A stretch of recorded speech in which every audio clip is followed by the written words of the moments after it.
4 ওভারে মাত্র 7 রান, সাথে আবার 3 উইকেট। 1 ওভারে জোড়া উইকেটের সাথে আবার মিলেছে মেইডেনও। নাহিদের অগ্নিঝরা বোলিংটাই এবার দেখলো পিএসএল। অভিষেক ম্যাচে কিছুটা খরুচে হলেও টাইগার এই পেসারের উপর ঠিকই ভরসা রেখেছিল পেশোয়ার জলকে। নাহিদ যেন সুদে আসলে পুষিয়ে দিল, সেটাই করলেন অনন্য এক ইতিহাস পিএসএল এর মঞ্চে, যা আগে করতে পারেনি অন্য পেসাররা।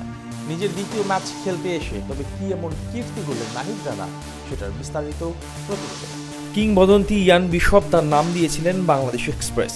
বছর দুয়েক আগেই বলেছিলেন তার যত্ন নিতে। বিশ্ব ক্রিকেটের পরবর্তী সুপারস্টারের তকমাটাও দিয়েছিলেন নাহিদ রানাকে। ইয়ান বিশপ যে সেদিন ভুল বলেননি, সেটাই প্রতিনিয়ত প্রমাণ করে যাচ্ছেন বিশ্ব ক্রিকেটের নয়া এই সুপারস্টার। জাতীয় দলের গণ্ডি পেরিয়ে নাহিদ রানা এখন গতির ঝড় তুলছেন ফ্র্যাঞ্চাইজি ক্রিকেটেও। বল হাতে লিখছেন অনন্য সব কাব্যগাথা।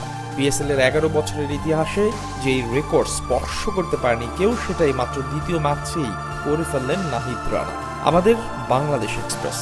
আর তার এই গতির ঝড়কে কর্নিশ করতে বাধ্য হয়েছে বাবর আজমের মতো মহাতারকাও। পাকিস্তানের জনপ্রিয় ফ্র্যাঞ্চাইজি লিগের ইতিহাসে পেসার হিসেবে এক ম্যাচে 4 ওভারে কোটা পূর্ণ করা বোলারদের মধ্যে নাহিদের ইকোনমি এখন সবচেয়ে কম। করাচি কিংসের বিপক্ষে 4 ওভারে মাত্র 7 রান দেয় নতুন এই কীর্তিতে নাম তুলেছেন বাংলার এই গতি তারকা।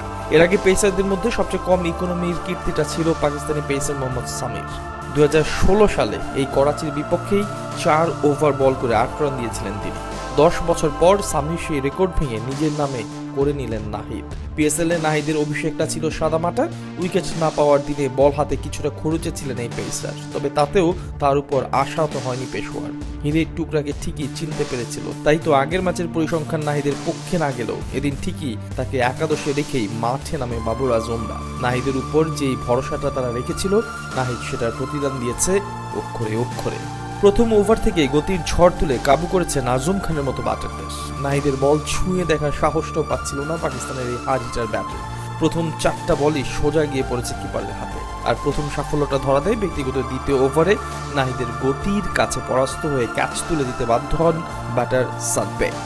নতুন ব্যাটার মঈন আলীকে তো নাচিয়ে ছেড়েছেন। নাহিদের এই গতি দেখে প্রশংসা করতে বাধ্য হয়েছেন বাবর আজম। তবে আসল খেলাটা তো তখনও বাকি ছিল। নিজের তৃতীয় ওভারে নাহিদ দেখালেন আসল চেহারাটা। প্রথমে খুশদিল শাহ আর পরে অ্যাডাম জাম্পা দুজনকেই পরাস্ত করলেন গতি দিয়ে। সেই সাথে ওভারটা শেষ করলেন কোনো রান খরচ না করে। আর নিজের শেষ ওভারে মাত্র 1 রান দিয়ে পৌঁছে যান ইতিহাসের পাতায়। 4 ওভারে 7 রান খরচ করে 3 উইকেট নিয়ে নেন। এখনকার ক্রিকেট দুনিয়ায় যার রীতিমতো অবিশ্বাস্য এক বোলিং ফিগার, তার উপর আবার পেস বোলার হিসেবে এমন ফিগার তো যে কারো কাছে নিছকে স্বপ্নের মতো। আর সেই স্বপ্নটাই কিনা সত্যিতে রূপান্তর করে ফেলেছেন নাহিদ রানা, যার গতির ঝড়ে এখন কাঁপছে পিএসএল এর মঞ্চ।